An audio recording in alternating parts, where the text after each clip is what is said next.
We're down here on the field at Qualcomm Stadium, and our long national nightmare is finally over. The NFL preseason is done. Chargers lose 20-17 to the San Francisco 49ers.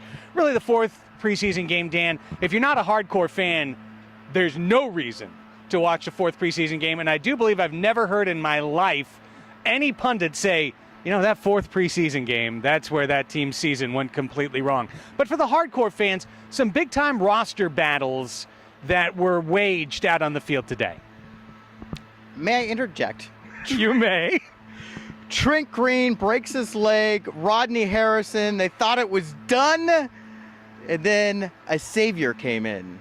Kurt Warner. Was that the fourth preseason game? Are you sure? Not positive. I think I think it was the second preseason game. That's my point. Nothing happens in the fourth preseason game. No one gets hurt because nobody plays. The Chargers didn't play basically anybody from their first team offense today. First team defense was on the field at least in parts, and they got gashed in the first two series tonight by the 49ers.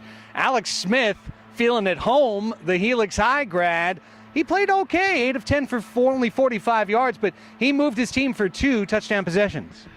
I think the biggest concern going into the regular season is that the defensive unit as a unit have not played together in preseason. Go 10 days out from now, everybody should be healthy. When they run out this tunnel, we should have our regular starters ready there to play. But what we haven't seen them do is play together during the regular season, or the preseason, so they haven't been tested. Meanwhile, on offense, okay, some players played. Ryan Matthews played. Ryan Matthews breaks off a 56-yard touchdown run. That was the good for Ryan Matthews tonight. Earlier with Volek in the game, complete whiff on a blitz pickup block, and a sack resulted, a sack fumble that led to the 49ers' second touchdown. Really, this has been the scouting report, Dan, on Ryan Matthews all the way through. He's going to be the first and second down running back for this team. But until he can learn that blitz pickup, having to play him on third down is a big risk for Norv Turner. It is a big risk. And then, well, who else would you play on third down? Last year it would have been Darren Sproles. So we thought it would be Jordan Todman. What did Todman do tonight? He fumbled the football. Do you really think that Norv Turner is going to put the ball in a rookie's hand again this year, especially in a critical situation? It's going to be a tough call. It might lead to Mike Tolbert, who's really not a pass receiver, being in there just to pick up the block on third down and help protect Phillip Rivers. Here's the other big storyline from tonight's game. Critically important for 3 human beings. Their next 24 to 48 hours are going to be pins and needles, sleepless nights, talking about the 3 guys arguably fighting for 1 spot, maybe 2 on this roster. Richard Goodman, Shea Ajira-Tutu, and Brian Walters. We've got locker room video from all 3, Dan, talking about their preseason. You know, and I haven't talked to all 3 of these guys. All of them have the absolute hunger and desire to make this team, to contribute to the San Diego Chargers. Who do you think wins out in the end? Well, I think Ajira-Tutu's on the team. Now it comes down to if there's going to be an extra receiver, and it may not be with the Vincent Brown because he hasn't done anything during preseason. They're going to have to protect him. I've got to go with Richard Goodman.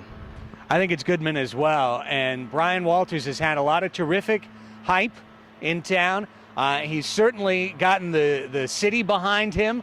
I honestly think that has a lot to do with him being a white wide receiver and having the opportunity for him to maybe be on this team. Just speaking real talk here, it's led to a lot of sports talk radio type discussion about Brian Walters. But in the end, I think Richard Goodman gives you more maybe as both a wide receiver and a special teams contributor.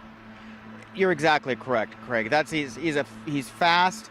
He's probably going to get you more yards when he returns, and he catches the ball over the middle. That's what I have seen consistently from him, watching every single practice through training camp. God help me.